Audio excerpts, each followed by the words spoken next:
Assalamualaikum warahmatullahi wabarakatuh. Kisah pendeta Yahudi dan Ali bin Abi Thalib ini termaktub dalam kitab Fadhoil al-Khomsah min Asy-Syiha As-Sittah. Dikala Sayyidina Umar bin Khattab memangku jabatan sebagai Amirul Mukminin, pernah datang kepadanya 3 orang pendeta Yahudi. Khalifah Umar, Anda adalah pemegang kekuasaan sesudah Muhammad SAW dan sahabatnya yakni Abu Bakar, ucap mereka kepada Khalifah Umar bin Khattab. Iya, apa tujuan kalian datang kepada kami? Tanya Khalifah Umar bin Khattab. Kami hendak menanyakan beberapa masalah penting kepada Anda. Jika Anda dapat memberi jawaban kepada kami, barulah kami mau mengerti bahwa Islam merupakan agama yang benar dan Muhammad SAW benar-benar seorang nabi. Sebaliknya, jika Anda tidak dapat memberi jawaban, berarti bahwa agama Islam itu batil dan Muhammad SAW bukan seorang nabi. Umar menerima tantangan tersebut, sekalipun konsekuensinya sangat fatal, yaitu agama Islam tidak akan diakui oleh kaum Yahudi sebagai agama yang benar jika beberapa pertanyaan yang dilayangkan tidak mampu terjawab. Silakan bertanya tentang apa saja yang kalian inginkan, sahut Khalifah Umar. Pendeta-pendeta itu pun memulai pertanyaan-pertanyaannya. 1. Jelaskan kepada kami tentang induk kunci ataupun gembok yang mengunci langit. Apakah itu? 2.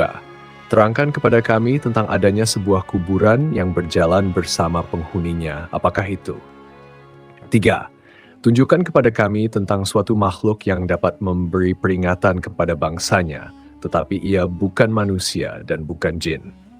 Beritahu kami tentang 5 makhluk yang berada di bumi, namun tidak terlahir dari rahim seorang ibu.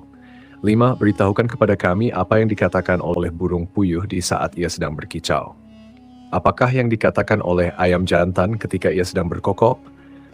Apakah yang dikatakan oleh kuda di saat ia sedang meringkik?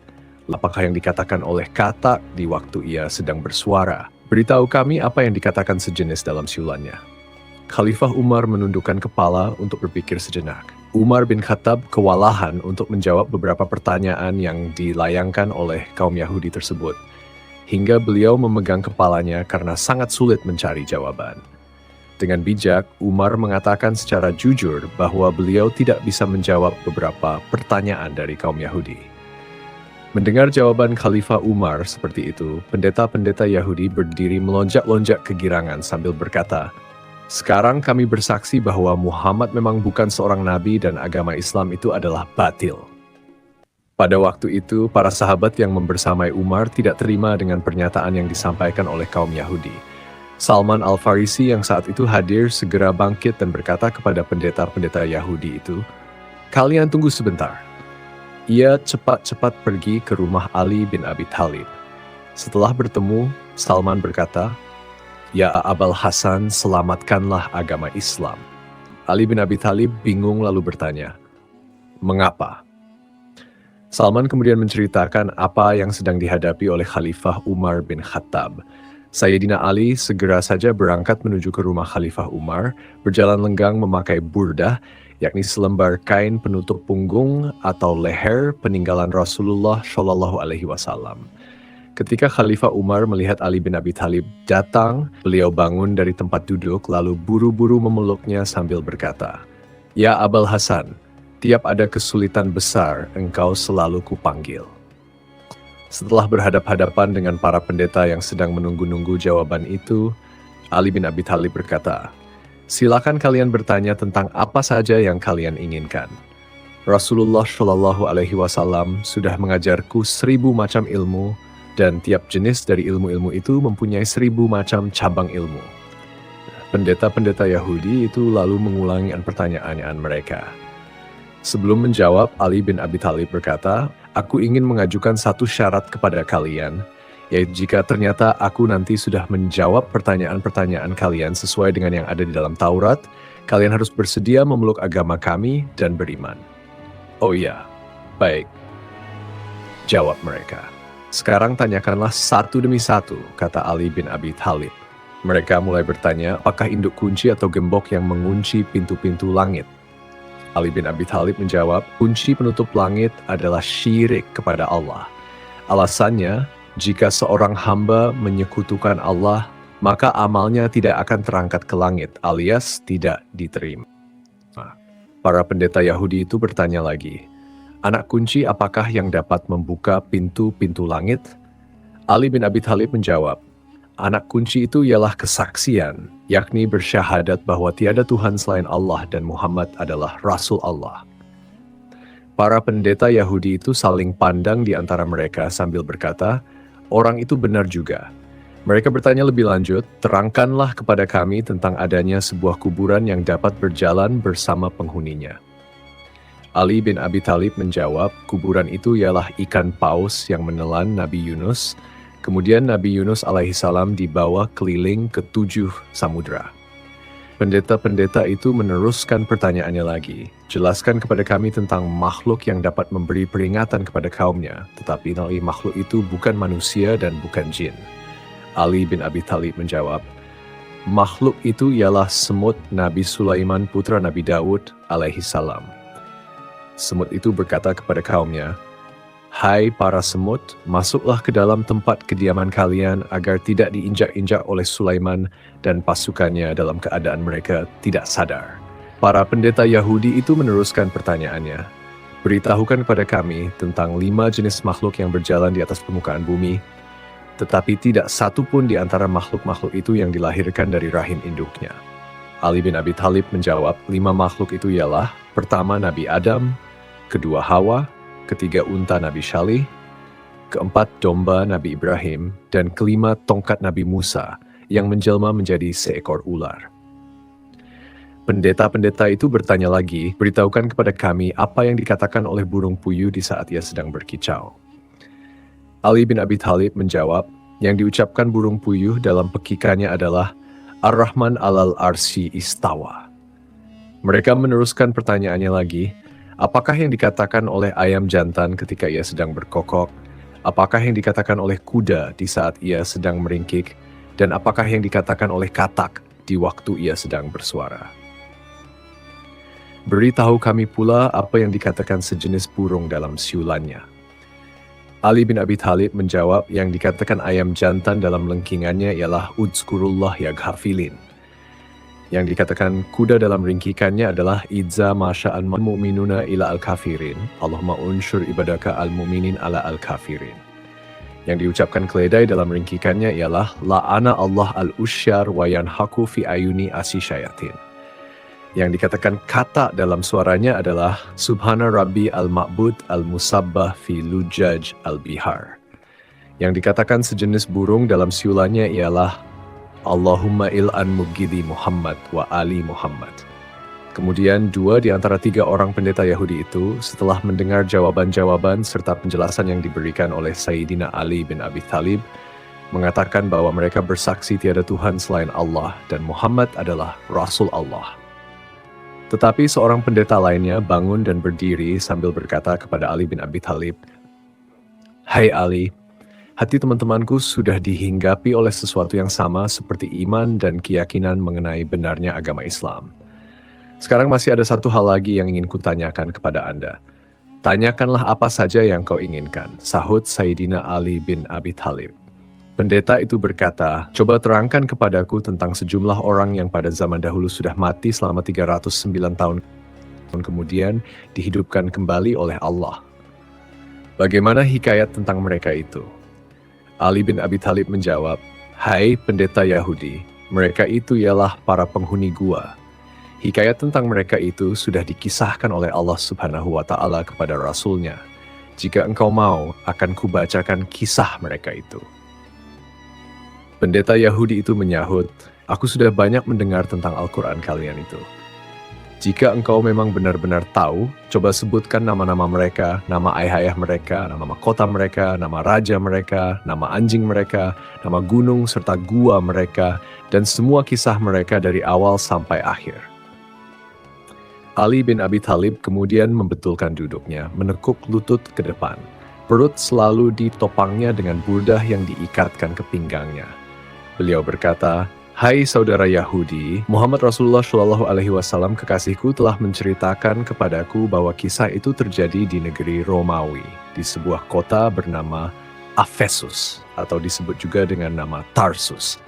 Namun nama kota itu pada zaman dahulu ialah Efesus. Baru setelah Islam datang, namanya berubah menjadi Tarsus, yakni Tarse, yang sekarang terletak di wilayah Turki.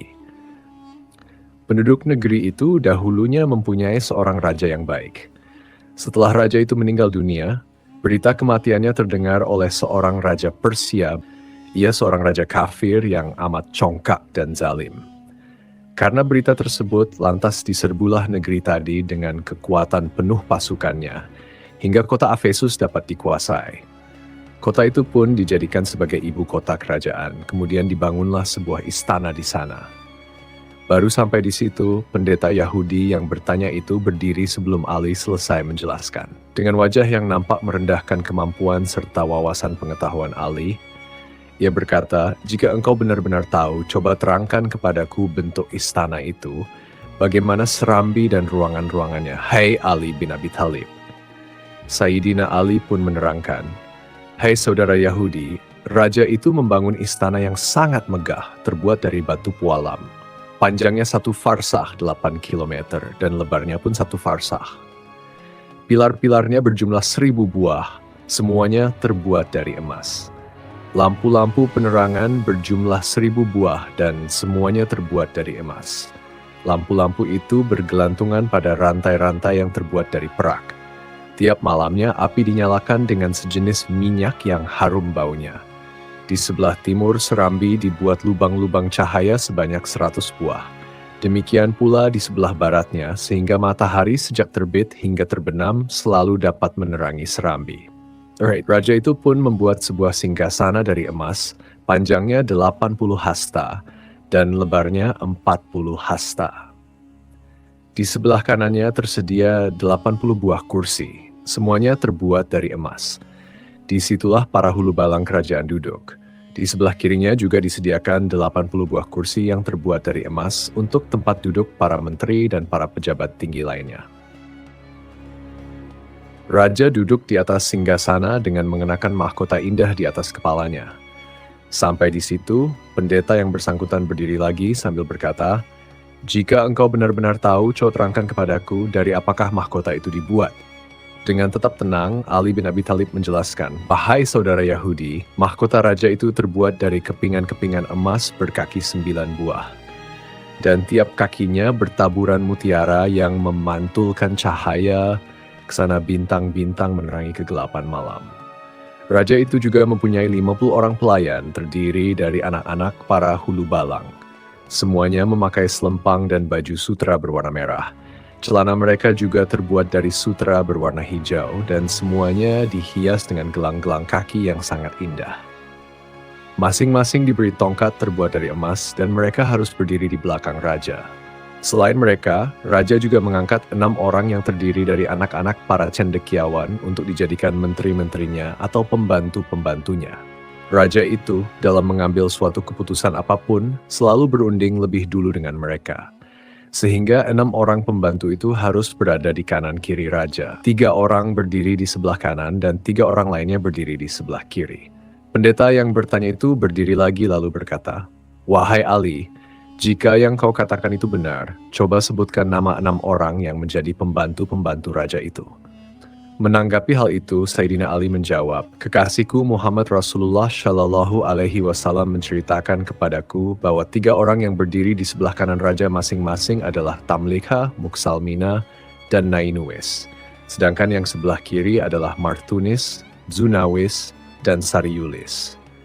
Raja selalu berunding dengan mereka mengenai segala macam urusan. Setiap hari ketika raja duduk di serambi istana, selalu dikerumuni oleh semua hulu balang dan para punggawanya. Masuklah 3 orang pelayan menghadap raja. Seorang di antaranya membawa piala emas penuh berisi wewangian murni. Seorang lagi membawa piala perak penuh berisi air sari bunga, sedangkan yang seorang lagi membawa seekor burung. Orang yang membawa burung ini kemudian mengeluarkan suara sebagai isyarat. Lantas burung tersebut terbang di atas piala yang berisi air sari bunga. Burung itu pun berkecimpung di dalamnya, lalu mengibas-ngibaskan sayap serta bulunya sampai sari bunga itu habis dipercikkan ke semua tempat di sekitarnya. Kemudian si pembawa burung tadi mengeluarkan suara isyarat yang berbeda lagi. Burung itu pun terbang dan hinggap di atas mahkota raja sambil membentangkan kedua sayap yang harum semerbak di atas kepala raja. Demikianlah raja itu berada di atas singgasana kekuasaan selama 30 tahun. Selama itu ia tidak pernah diserang penyakit apapun, tidak pernah merasa pusing kepala, ya sakit perut, demam, berliur, berludah, ataupun beringus. Setelah sang raja merasa dirinya sedemikian kuat dan sehat, ia mulai congkak, durhaka, dan zalim. Ia mengaku-ngaku diri sebagai Tuhan dan tidak mau lagi mengakui adanya Allah Subhanahu wa Ta'ala. Raja itu kemudian memanggil orang-orang termuka. Barang siapa taat dan patuh kepadanya, diberi pakaian dan berbagai macam hadiah lainnya. Tetapi barang siapa yang tidak mau taat atau tidak bersedia mengikuti kemauannya, ia akan segera dibunuh. Oleh sebab itu, semua orang terpaksa mengiyakan kemauannya. Dalam masa yang cukup lama, semua orang patuh kepada raja itu sampai ia disembah dan dipuja. Mereka tidak lagi memuja dan menyembah Allah Subhanahu wa Ta'ala. Pada suatu hari perayaan ulang tahunnya, raja sedang duduk di atas singgasana mengenakan mahkota di atas kepala. Tiba-tiba masuklah seorang hulu balang memberitahu bahwa ada bala tentara asing masuk menyerbu ke dalam wilayah kerajaannya dengan maksud hendak melancarkan peperangan. Saking sedih dan bingungnya, raja itu sampai tanpa disadari menjatuhkan mahkota dari kepalanya ke tanah. Kemudian ia sendiri jatuh terpelanting dari atas singgasana.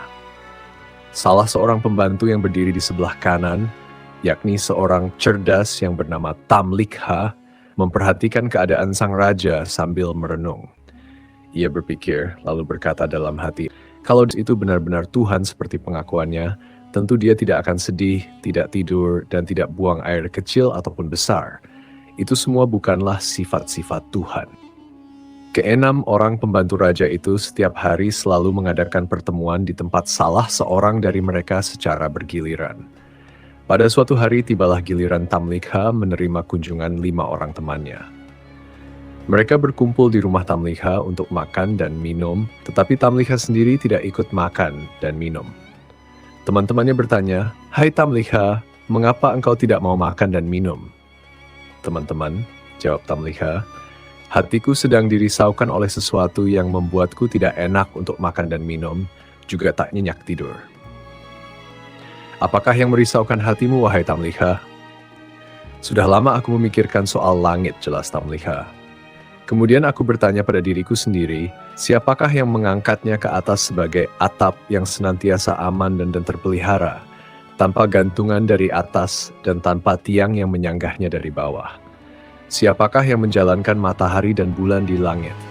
Siapakah yang menghias langit dengan bertabur bintang-bintang? Kemudian kupikirkan juga bumi ini, siapakah yang membentangkan dan menghamparkannya di cakrawala? Siapakah yang menahannya dengan gunung-gunung raksasa agar tidak goyah, tidak guncang, dan tidak miring? Ku juga merenungi diriku sendiri. Siapakah yang mengeluarkan aku sebagai bayi dari perut ibuku? Siapakah yang memelihara hidupku dan memberi makan kepadaku? Semuanya itu pasti ada yang membuat. Teman-teman Tamlikha pun tampak gelisah mendengar ucapannya. Mereka merasa Tamlikha telah menemukan kebenaran, lalu mereka pun berkata, "Hai Tamlikha, dalam hati kami sejak lama sebenarnya telah merasakan seperti yang kau rasakan di dalam hatimu.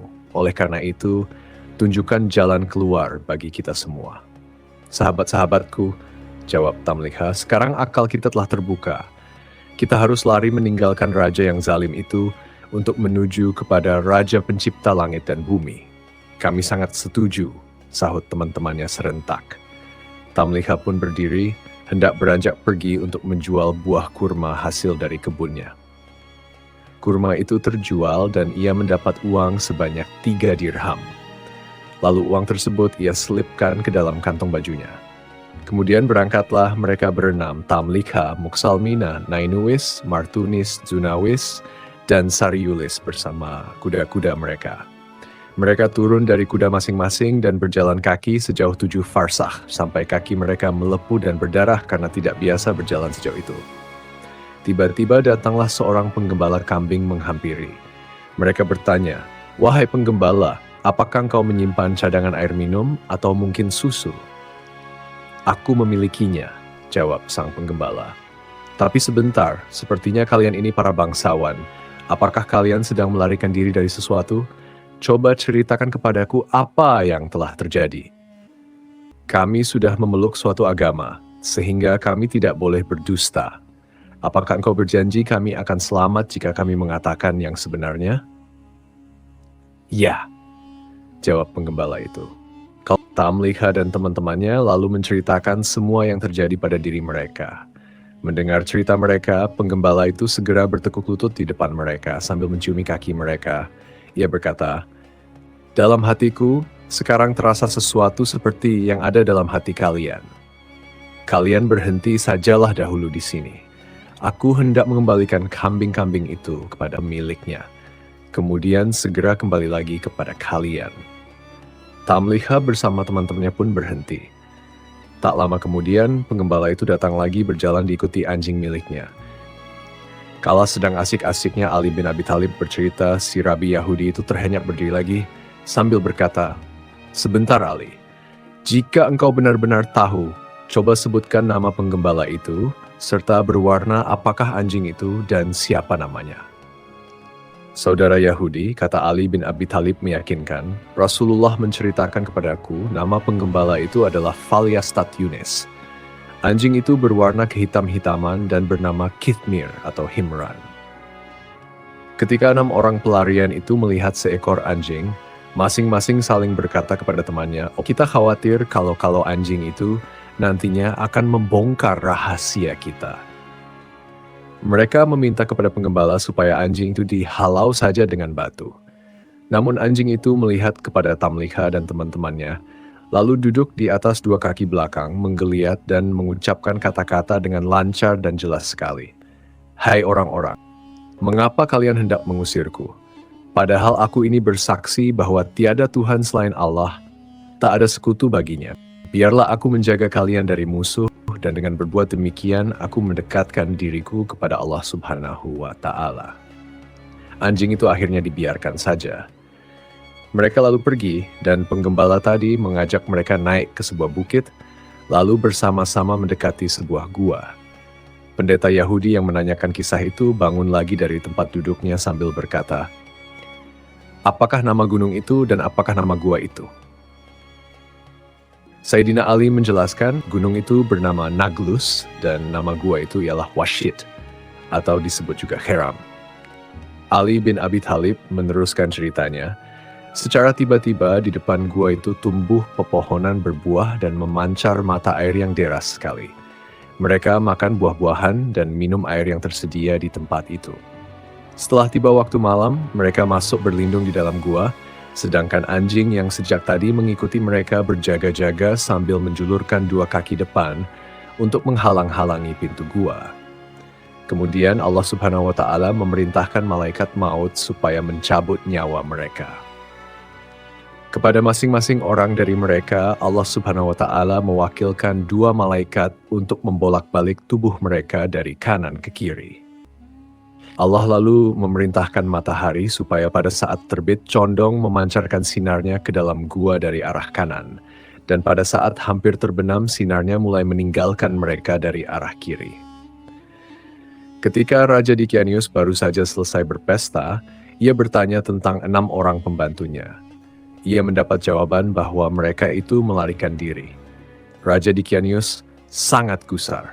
Bersama pasukan berkuda, ia cepat-cepat berangkat menyusuri jejak 6 orang pembantu itu. Ia naik ke atas bukit, kemudian mendekati gua. Ia melihat 6 orang pembantunya yang melarikan diri itu sedang tidur berbaring di dalam gua.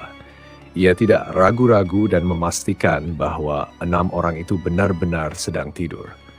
Kepada para pengikutnya ia berkata, "Kalau aku hendak menghukum mereka, tidak akan kujatuhkan hukuman yang lebih berat dari perbuatan mereka yang telah menyiksa diri mereka sendiri di dalam gua. Panggillah tukang-tukang batu supaya segera datang kemari." Setelah tukang-tukang batu itu tiba, mereka diperintahkan menutup rapat pintu gua dengan batu-batu dan jish, bahan semacam semen. Setelah selesai dikerjakan, Raja berkata kepada para pengikutnya, "Katakanlah kepada mereka yang ada di dalam gua, kalau benar-benar mereka itu tidak berdusta, supaya minta tolong kepada Tuhan mereka yang ada di langit, agar mereka dikeluarkan dari tempat itu." Setelah masa yang amat panjang itu, Allah Subhanahu wa Ta'ala mengembalikan lagi nyawa mereka. Pada saat matahari sudah mulai memancarkan sinar, mereka merasa seakan-akan baru bangun dari tidurnya. Masing-masing berkata kepada yang lainnya, "Malam tadi kita lupa beribadah kepada Allah, mari kita pergi ke mata air." Setelah mereka berada di luar gua, tiba-tiba mereka melihat mata air itu sudah mengering, dan pepohonan yang ada pun sudah menjadi kering semuanya. Allah Subhanahu wa Ta'ala membuat mereka mulai merasa lapar. Mereka saling bertanya, "Siapakah di antara kita ini yang sanggup dan bersedia berangkat ke kota membawa uang untuk bisa mendapatkan makanan?" Tetapi yang akan pergi ke kota nanti harus hati-hati, jangan sampai membeli makanan yang dimasak dengan lemak babi. Tamliha kemudian berkata, "Hai saudara-saudara, aku sajalah yang berangkat untuk mendapatkan makanan. Tetapi, hai penggembala, berikanlah bajumu kepadaku dan ambil bajuku ini." Setelah Tamliha memakai baju penggembala, ia berangkat menuju ke kota. Sepanjang jalan ia melewati tempat-tempat yang sama sekali belum pernah dikenalnya. Setibanya dekat pintu gerbang kota, ia melihat bendera hijau berkibar di angkasa bertuliskan La ilaha illallah, Isa adalah utusan Allah. Tamliha berhenti sejenak memandang bendera itu sambil mengusap-usap matanya, lalu berkata seorang diri, "Kusangka aku ini masih tidur." Setelah agak lama memandang dan mengamati bendera itu, ia meneruskan perjalanan memasuki kota. Dilihatnya banyak orang sedang membaca Injil. Ia berpapasan dengan orang-orang yang belum pernah ia kenal. Setibanya di sebuah pasar, ia bertanya kepada seorang penjajah roti, "Hai tukang roti, apakah nama kota kalian ini?" "Efesus," sahut penjual roti. "Siapakah nama raja kalian?" "Abdurrahman," jawab penjual roti. "Kalau yang kau katakan itu benar," kata Tamliha, "urusanku ini sungguh aneh sekali. Ambillah uang ini dan berilah makanan kepadaku." Melihat uang itu, penjual roti keheranan karena uang yang dibawa Tamliha itu adalah uang masa lampau yang ukurannya besar dan lebih berat. Pendeta Yahudi yang bertanya itu kemudian berdiri lagi lalu berkata kepada Ali bin Abi Thalib, "Ahli, kalau benar-benar engkau mengetahui, coba terangkan kepadaku berapa nilai uang lama itu dibandingkan dengan uang baru." Sayyidina Ali menerangkan, "Kekasihku, Muhammad Rasulullah Shallallahu Alaihi Wasallam menceritakan kepadaku bahwa uang yang dibawa oleh Tamliha dibandingkan dengan uang baru ialah tiap 1 dirham lama sama dengan 10 dan 2/3 dirham baru." Sayyidina Ali kemudian melanjutkan ceritanya. Penjual roti lalu berkata kepada Tamliha, "Alangkah beruntungnya aku. Rupanya engkau baru menemukan harta karun. Berikan sisa uang itu kepadaku, kalau tidak engkau akan kuhadapkan kepada raja." "Aku tidak menemukan harta karun," sangkal Tamliha. "Uang ini kudapat 3 hari yang lalu dari hasil penjualan buah kurma seharga 3 dirham. Aku kemudian meninggalkan kota karena orang-orang semuanya menyembah Dikyanius." Penjual roti itu marah lalu berkata, "Apakah setelah engkau menemukan harta karun masih juga tidak rela menyerahkan sisa uangmu itu kepadaku? Lagi pula engkau telah menyebut seorang raja durhaka yang mengaku diri sebagai Tuhan, padahal raja itu sudah mati lebih dari 300 tahun yang silam. Apakah dengan begitu engkau hendak memperolok-olok aku?" Tamliha lalu ditangkap, kemudian dibawa pergi menghadap raja. Raja yang baru ini adalah seorang raja yang dapat berpikir dan bersikap adil. Raja bertanya kepada orang-orang yang membawa Tamliha, "Bagaimana cerita orang ini? Dia menemukan harta karun." Jawab orang-orang yang membawanya kepada Tamliha. Raja berkata, "Kau tak perlu takut. Nabi Isa alaihissalam memerintahkan supaya kami hanya memungut 1/5 saja dari harta karun itu. Serahkanlah yang 1/5 itu kepadaku dan selanjutnya engkau akan selamat." Tamliha menjawab, "Baginda, aku sama sekali tidak menemukan harta karun. Aku adalah penduduk kota ini." Raja bertanya sambil keheranan, "Engkau penduduk kota ini?" "Iya, benar," sahut Tamliha. "Adakah orang yang kau kenal?" tanya sang raja. "Iya, ada," jawab Tamliha. Coba sebutkan siapa namanya, perintah sang raja. Tamliha menyebut nama-nama kurang lebih 1.000 orang, tetapi tak ada satu nama pun yang dikenal oleh raja atau oleh orang lain yang hadir mendengarkan. Mereka berkata, semua itu bukan nama orang-orang yang hidup di zaman kita sekarang. Tetapi apakah engkau mempunyai rumah di kota ini? Iya, tuanku, jawab Tamliha. Utuslah seorang menyertai aku, lanjutnya. Raja kemudian memerintahkan beberapa orang menyertai Tamliha pergi. Oleh Tamliha, mereka diajak menuju ke sebuah rumah yang paling tinggi di kota itu. Setibanya di sana, Tamliha berkata kepada orang-orang yang mengantarkan, "Inilah rumahku." Pintu rumah itu lalu diketuk. Keluarlah seorang lelaki yang sudah sangat lanjut usia, sepanjang alisnya di bawah kening sudah sedemikian putih dan mengerut hampir menutupi mata. Karena sudah terlampau tua, ia terperanjat ketakutan lalu bertanya kepada orang-orang yang datang, "Kalian ada perlu apa?" Utusan raja yang menyertai Tamliha menyahut, "Pemuda ini mengaku rumah ini adalah rumahnya."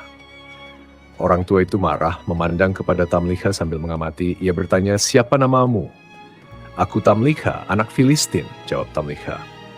Orang tua itu lalu berkata, "Coba ulangi lagi." Tamliha menyebut lagi namanya. Tiba-tiba orang tua itu bertekuk lutut di depan kaki Tamliha sambil berkata, "Ini adalah datukku." Demi Allah, ia salah seorang di antara orang-orang yang melarikan diri dari Dicanius, yakni raja yang durhaka. Kemudian, dengan suara haru ia berkata lagi, ia lari berlindung kepada Yang Maha Perkasa, pencipta langit dan bumi. Nabi kita Isa alaihissalam dahulu telah memberitahukan kisah mereka kepada kita dan mengatakan bahwa mereka itu akan hidup kembali. Peristiwa yang terjadi di rumah orang tua itu kemudian dilaporkan kepada raja. Dengan menunggang kuda, raja segera datang menuju ke tempat Tamliha yang sedang berada di rumah orang tua tadi. Setelah melihat Tamliha, raja segera turun dari kuda. Oleh raja, Tamliha diangkat ke atas pundak, sedangkan orang banyak beramai-ramai menciumi tangan dan kaki Tamliha sambil bertanya-tanya, "Tamliha, bagaimana keadaan teman-temanmu?"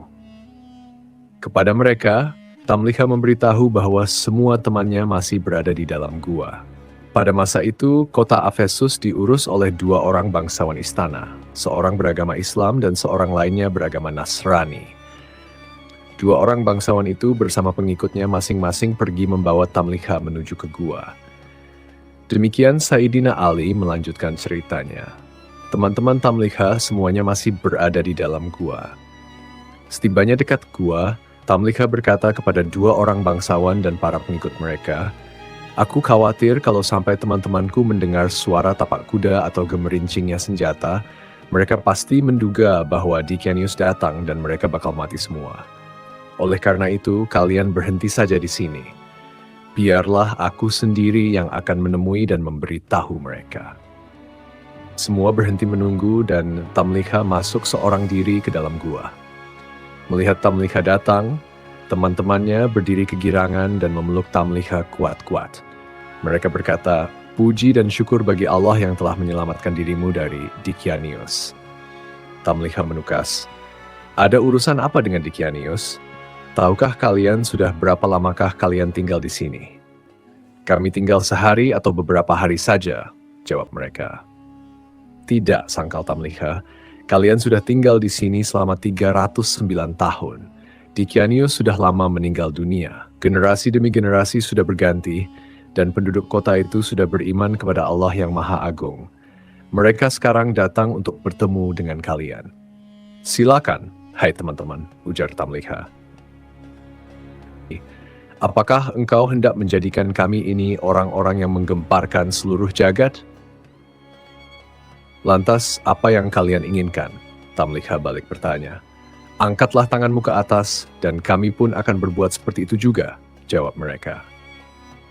Mereka bertujuh semuanya mengangkat tangan ke atas kemudian berdoa, "Ya Allah, dengan kebenaran yang telah Engkau perlihatkan kepada kami tentang keanehan-keanehan yang kami alami sekarang ini, kembalikanlah nyawa kami tanpa sepengetahuan orang lain."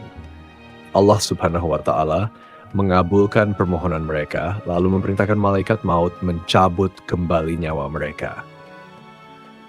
Kemudian Allah Subhanahu wa Ta'ala menutup pintu gua tanpa bekas. Dua orang bangsawan yang menunggu-nunggu segera maju mendekati gua, berputar-putar selama 7 hari untuk mencari-cari pintunya, tetapi tetap tak dapat ditemukan lubang atau jalan masuk lainnya ke dalam gua. Perasaan itu membuat dua orang bangsawan tadi menjadi yakin tentang betapa hebatnya kekuasaan Allah Subhanahu wa Ta'ala. Dua orang bangsawan itu memandang semua peristiwa yang dialami oleh para penghuni gua sebagai peringatan yang diperlihatkan oleh Allah kepada mereka. Bangsawan yang beragama Islam lalu berkata, mereka wafat dalam keadaan memeluk agamaku. Akan kujadikan sebuah tempat ibadah di pintu gua itu. Sedangkan bangsawan yang beragama Nasrani berkata pula, mereka wafat dalam keadaan memeluk agamaku. Akan kujadikan sebuah biara di pintu gua itu. Dua orang bangsawan itu bertengkar, dan setelah melalui pertikaian senjata, akhirnya bangsawan Nasrani terkalahkan oleh bangsawan yang beragama Islam. Dengan terjadinya peristiwa tersebut, maka Allah Subhanahu wa Ta'ala berfirman yang artinya, dan demikian pula kami perlihatkan manusia kepada mereka, agar mereka tahu bahwa janji Allah itu benar, dan bahwa kedatangan hari kiamat tidak ada keraguan padanya. Ketika mereka berselisih tentang urusan mereka, mereka berkata, dirikanlah sebuah bangunan di atas gua mereka. Tuhan mereka lebih mengetahui tentang mereka. Orang-orang yang berkuasa atas urusan mereka berkata, kami pasti akan menjadikan sebuah rumah ibadah di atasnya. Sampai di situ, Sayyidina Ali bin Abi Thalib berhenti menceritakan kisah para penghuni gua. Kemudian beliau berkata kepada pendeta Yahudi yang menanyakan kisah itu, itulah, wahai Yahudi, apa yang terjadi dalam kisah mereka. Demi Allah, sekarang aku hendak bertanya kepadamu, apakah semua yang kau ceritakan itu sesuai dengan apa yang tercantum dalam Taurat kalian? Si Yahudi itu menjawab, iya Al-Hasan, engkau tidak menambah dan tidak mengurangi walau satu huruf pun. Sekarang engkau jangan menyebut diriku sebagai orang Yahudi, sebab aku telah bersaksi bahwa tiada Tuhan selain Allah dan Muhammad adalah hamba Allah serta Rasul-Nya. Aku pun bersaksi juga bahwa engkau orang yang paling berilmu di kalangan umat ini.